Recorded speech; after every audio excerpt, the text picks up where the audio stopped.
on.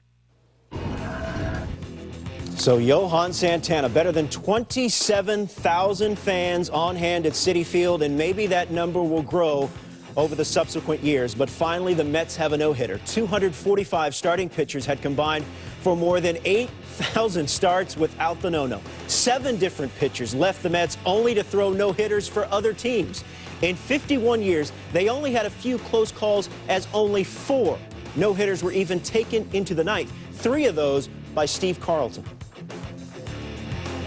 Coming up later on SportsCenter, much more on Santana's no-hitter. The Baseball Tonight crew putting the lefties' performance in complete perspective. That's ahead on SportsCenter. It was going to take something special tonight to put Jalen Rose on ice for a few minutes. It was a no-hitter in New York that did. Boston and Miami, we were curious how much the other night's effort would take out of this older Celtic team. We got our answer tonight. This is a proud bunch. It's a championship bunch, and they played like a desperate bunch tonight, didn't they? They knew they couldn't lose. No. Game 3 on their home floor, because we know broomsticks come after that. No broomsticks necessary. Friday night in Boston, LeBron James and Dwayne Wade looking to take their act on the road. Rajon Rondo played all 53 minutes in a scintillating overtime loss in Game 2. LeBron came roaring out of the gates, Jalen. It didn't look like there was anybody on earth that could check him. Absolutely. He ended up with 20 points in the first half on 9 field goals. He was the only Miami Heat player to really get going.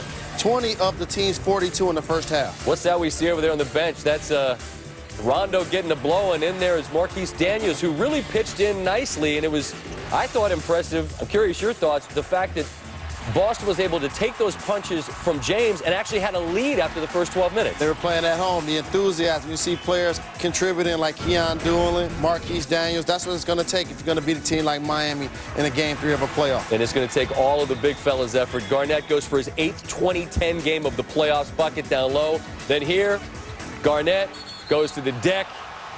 My man is in his mid-30s, but he can still drop and give me, I guess we'll call it 8. Doing some calisthenics. You got to lift up that head, big fella. But he's letting everybody know he's doing okay. There'll never be another one quite like Garnett. It brings that level of intensity and swagger to the court. Rondo, as he typically does, passing backwards out to Pierce. Give me all 3 of these. It's a 13-point lead for the Celtics at the half. More from Daniels. And a fantastic dish and bucket off the glass from him. He's always been a pretty good finisher around the basket, stay ready to play, made 4 field goals. Woo. And if you're moving, Rajon Rondo's gonna find you. How much fun would it be to play with a guy like this? That's what you want when you get older. Somebody to do all of the work, and then they kick it to me when I'm open, and all of a sudden they fall for the banana in the tailpipe as he lays it in. The patented ball fake. Boston shoots 50% from the floor in this game. They're leading big. Pierce, again, didn't have a great night shooting, but he hit big shots in big moments. It's a 22-point lead in the 4th. Things start to get close because LeBron begins to exert his will. The Miami Heat went to a smaller lineup. LeBron James was basically playing center. So you spread the floor, and all of a sudden Mario Chalmers makes a couple of plays. Dwayne Wade gets a slam dunk. But Mike Miller played some of the best quality minutes for this team in the 4th quarter. But it's now an 8-point game. Wade trying to draw the contact. He tried that 3 or 4 separate times to pump fake and either draw contact and or to do the give and go. And this time, just demoralized his team because nobody ran back, Wade in particular. And Rondo takes it all the way to the cup. He goes for 21 points. And in the end, it's a 10-point lead. Margin of victory is irrelevant because it's a margin in the series that is now down to 2-1. Jalen standing by with some thoughts, but let's get it out to the fellas in Los Angeles, the Countdown crew, with their thoughts on the Eastern Conference Finals Game 3.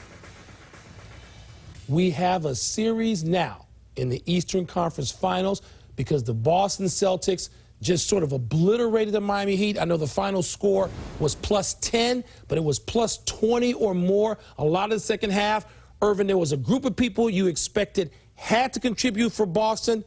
Seems like they all did. Yeah, when you think about it, Paul Pierce really set the tone on offense, scoring 23 points. And then Rondo, he didn't have to score 44 like he did in Game 2. He had a great floor game, 10 assists and 21 points. And then that bench, Chris, 19 points total from the bench of the C's. Yeah. That was really big. Bench stepped up big. I want to focus on Kevin Garnett because 24 points, 11 rebounds, and he played inside. He posted a lot. We haven't seen that from him the last few years, but he posted, and that was huge. And his 11 rebounds, they dominated the glass. They're not a good rebounder. They're one of the worst in the league. Tonight, they needed this game, and they come out like a champion, and they dominate the glass. Well, let's go to the other side with your Miami Heat. My Miami Heat now all of a sudden. That's the first time we've heard that. Look, where's the desperation? You know, I thought they started the game nicely, but they didn't play desperate until the fourth quarter when they were down 20 going into that. They went to a small lineup. They had LeBron James at the center position. But early on, this is when they got after it. This is in transition. This is after Celtics scores. Look at the easy layups. It looked like 1987 Showtime Lakers is what it looked like. They were testing the Celtics to see if those legs were there. They ran at them, and then all of a sudden, they got into isolation basketball. Look, 61% shooting for the Miami Heat in the first quarter. They scored 28. Second quarter goes isolation basketball. And look, credit the Celtics defense. They shot 28% in that second quarter of the Miami Heat, 14 points. That was your ball game. It was over. Credit the Celtics for ratcheting up that D, and they put it away in the second quarter tonight. There's something we were all looking for. Everybody's looking for it. I think even the Miami Heat players and executives and coaches are looking for it. Killer instinct. And it's not there. It's not like, oh, well, you know, they have it sometime. They don't have it. They have trouble putting away series. They have trouble when they get up. I know I said a couple of days ago, oh, Miami with the 2-0 lead can be loosey-goosey, and you said, stop it. Yep. That's exactly the problem. So what happens? What do you expect from Miami after they lose this kind of game? Do they learn anything from this? Well, to me, Miami only responds when their back is against the wall or there's been heavy criticism. Yeah. Then they respond. And I don't know if they can respond. Look, they gave the Celtics life and confidence, and they just squeaked out Game 2. The Celtics really handled them well in Game 3. I look for a confident Celtic team in Game 4 to look to tie this series up. The Heat came out. You said they were running early. They were testing the Celtics. They punched them. They figured we'll knock them out early and we'll cruise. That once they didn't knock them out, you saw what happened. That's how what they they always do. People accused them of being front runners. They think people are going to back down to them. But they've been outplayed the better part of the last 2 games. All right, now that there's no early knockout and you get a 12-round fight, the question is, who wants to grind this out now? It's certainly a longer series. The question is, will it be a really long series? We are prisoners of the moment. We tend to overreact to what we have seen most recently. And as the fellas were discussing this, particularly Magic, Jalen, you're shaking your head. You don't buy what they're saying. Why not? I have a total different take because this game isn't about what the Miami Heat did not do. What is it about? Celtic pride. They had 3 players score over 20, Rajon Rondo, Kevin Garnett, who both had double-doubles, and Paul Pierce, who didn't have the best game, but he had spurts of good play. Marquise Daniels, he came in, he played well, he played quality minutes. This game was about Boston finding a way not to go down 0-3.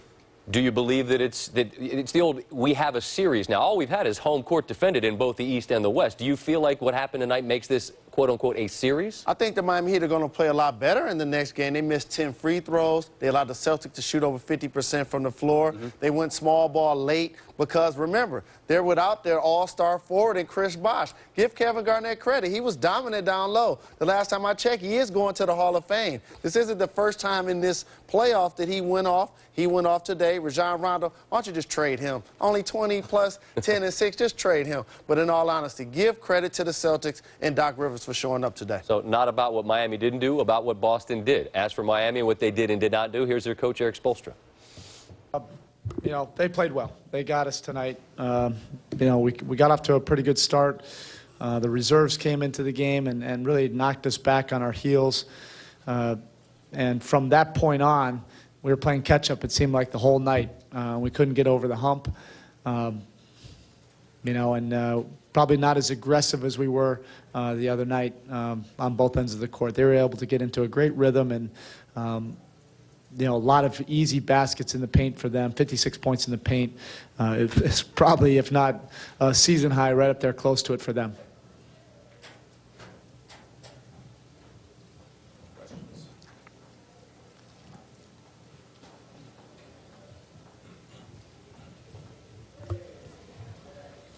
Eric, Mike Wallace, ESPN.com. How much did their willingness to go relentlessly to Kevin Garnett in the second quarter down low sort of set the tone for them inside?